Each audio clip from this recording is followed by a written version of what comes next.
ዜጎቻችን ጤናማ እንዲሆኑ የሚገባንን የጤና አገልግሎት እንድናገኝ ከዛም አልፈን ደግሞ ሕክምና ፍለጋ ወደ ውጪ የሚወጡ ሀገራችን ውስጥ የሚቀመጡ ዲፕሎማቶች ዓለም አቀፍ ተቋማትን ወክለው እዚህ ኢትዮጵያ ውስጥ የሚኖሩ ለሕክምና ከዚህ ሀገር ሳይወጡ እዚሁ ኢትዮጵያ ውስጥ መታከም እንዲችሉ በቱሪስትነትም ሆነ በኢንቨስትመንት በተለያየ ምክንያት ወደ ኢትዮጵያችን የሚመጡትም አስተማማኝ የሆነ የጤና አገልግሎት በሀገራችን እንዲያገኙ ማድረግ የሚያስችል ስራዎችን እየሰራን ያለነው። በአጠቃላይ አዲስ አበባ አስተዳደር በጤናው ዘርፍ የኢትዮጵያን አዲስ ብልጽግና የእድገትና የከፍተኛ ቴክኖሎጂ ምዕራፍ በማብሰር ሂደት ብዙ መንገድ እንደተሻገርንና ውጤት እንዳመጣን የሚያሳዩና የሚናገሩ ተግባራት ናቸው።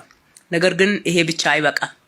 የሕክምና ቱሪዝም መዳረሻ እንሆናለን ብለን ያስቀመጥነው ራዕይ በተሟላ ሁኔታ ለመተግበር የሚያስችል ከዚህ በላይ የላቀ ስራ ተጨማሪ ልቀቶችን መጨመር፣ ጤና ባለሙያዎቻችን ከዚህ በላይ ማብቃት፣ ማበረታታት፣ ተጨማሪ ስልጠናዎችን መስጠት፣ ኤክስፖዠሮች እንዲያገኙ ማድረግ፣ በጤና ባለሙያዎቻችን ማመን ያስፈልጋልና በዚህ በኩል ያሉ እጥረቶች ይታያሉ።